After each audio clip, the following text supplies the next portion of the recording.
It girls. You know one when you see her. She's not defined by what she buys, wears, or who she dates. It's who she is that sets her apart. She celebrates the beauty of other women while owning her own unique glow.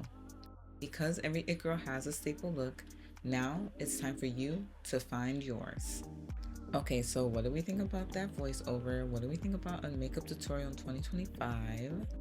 First, we're starting off by shaving off all of that peach fuzz, girl. We gotta get rid of it. We don't like it, it's not cute. We want our base to give smooth and effortless. Make sure you're being really careful with this, okay? And if you think you can do your brows, definitely get it because you'll save a lot of money. All it girls have their go-to moisturizer. Fresh is mine, okay? Fresh Rose is literally my favorite, I can't lie. This hack is so tea, y'all. I love it. My brow stays in place all day and I don't have to worry about it moving. It's really good.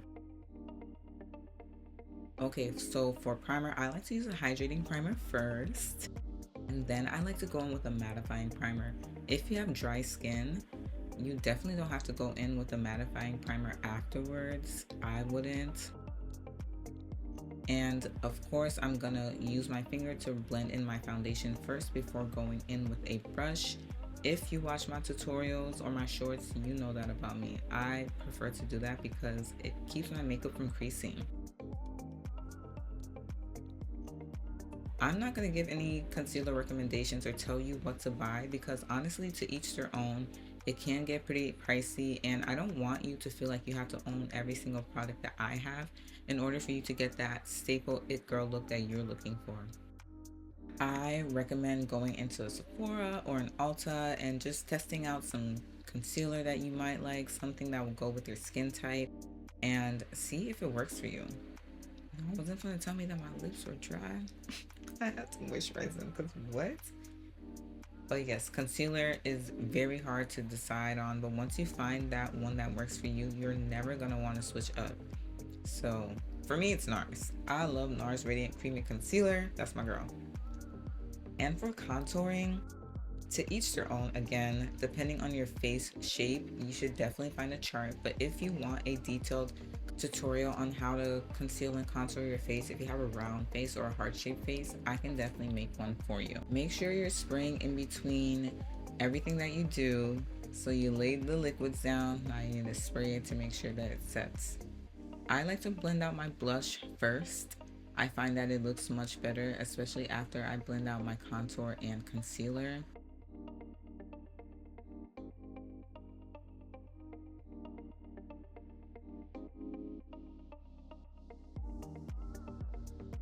Blending out your contour, you want to make sure that you're kind of going upwards with it and not dragging it down. And this is just how I do it. I like to tap it in. Again, if you want a detailed tutorial on how to contour your face, how to add concealer to your face, what to do with blush, please let me know. I'd love to make one for you. I am a yapper, so please beware. For nose contour, I like to use a smaller brush just to get more detailed, but you don't have to do that. You can use that same brush you were using earlier to contour with. And I like to take it up to my brow just to give my nose a bit more structure and for everything to blend in seamlessly. Now I'm finally blending out the concealer. I like to start with my brows and I take it a little lower because I know I'm going to wear eyeshadow today. Then going to my chin, around my mouth, and honestly, I like to save my under eyes for last as well as my nose because yeah, I need those to sit for a little longer. The longer the better. When it comes to blending underneath your eyes, if you know you tend to crease underneath your eyes, I need you to really take your time when it comes to blending. Take your time. I'm speeding this process up. It takes me so long to blend underneath my eyes if I'm not trying to get out the house in 15 minutes or less. So really take your time with that. I don't even know why I use this concealer. It's not bright enough for me. My NYX can't stop, won't stop. Concealer was definitely bright enough. I just like to add a little bit of brightness underneath my eyes. I have naturally dark under eyes, so I like for it to look a little brighter because I'm not used to that look. Going in with my foundation brush and just blending everything together so it looks seamless. Moving on to my favorite part, powder. Starting with my pressed powder and just going in everywhere that we placed the concealer, making sure that we're not missing underneath the eye, okay? Or anywhere else that creases a lot.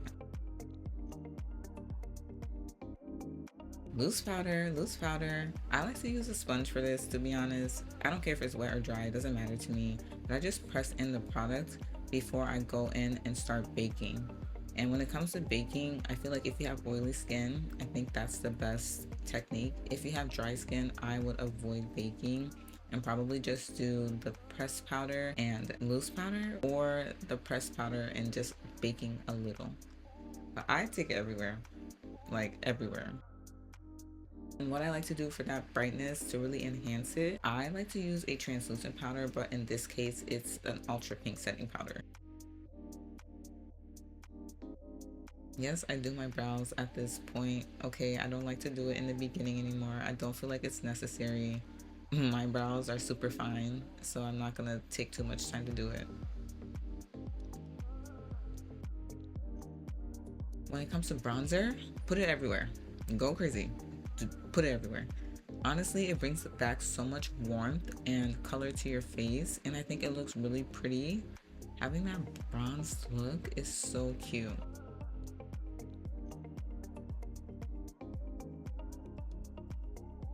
I'm so extra. I did not want to use this small brush, but I realized that I needed that technique to be precise for you guys. And don't forget to reverse contour.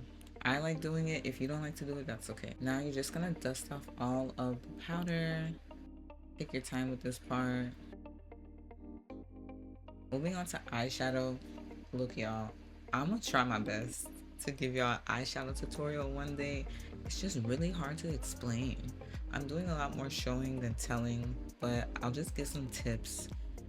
Find colors that work for you. I really love browns on me. I think any color works for most people, but you have to know how to tweak it. Find the right shades. And also use a light hand. Please use a light hand. So that way you can build more color if you want it to be more dramatic. Or if you're fine with where you're at, just leave it. Just leave it. But if you add too much, you can't take it away. And I feel like every beauty guru has said that before, but I'm just saying it again.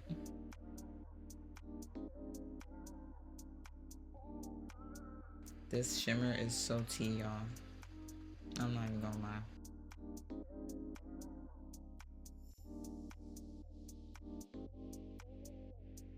Now we're just dusting everything off and taking our time with that part again, making sure that we're getting rid of all powder excess.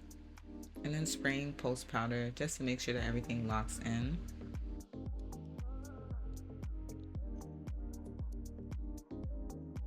I like to put lash glue on my lash line and on the lashes just to make sure there's some extra security. I don't know where I got these lashes from. They came in a wig box. Sorry. I also like to make sure that there's a connection between the lashes and my inner eye, if that makes sense. Like, I don't like there to be a gap. So I just draw a line in there with a pencil. And then I also go on my waterline with a brown liner because I feel like black is a bit harsh and brown just pulls it together. Now I'm adding shadow to my under eye area, my lower lash line area. And I find that this makes the eye look more dramatic, but also really pretty at the same time. So don't skip it if you don't do it. I think it's super cute. Now going in with this cool tone blush because my eyeshadow is pretty cool toned, and I think cool tone blush on dark skin girls looks so pretty. I was not a fan at first, but yeah, it's cute. Keep blending everything together, make sure everything looks seamless. For this lip combo, I have so many shorts with lip combos. Go pick any one and go watch it because it's all the same. I don't know why I did my combo in this order, to be honest. Like, I went in with the NYX Butter Gloss and then the Fenty, I don't know what that one is called, I'm not gonna lie. And then I went back over with the NYX Butter Gloss, like, girl. Spraying one last time, starting with Morphe.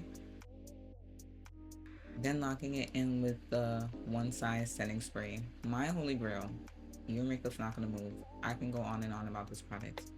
I like to add a little bit of shimmer on my chest, and then I like to go in with my pressed powder again just to get anywhere that got oily after setting spray. And this is the final look, y'all. This is an It Girl staple look. Thank you so much for watching, and I hope to make another tutorial for you soon. Bye.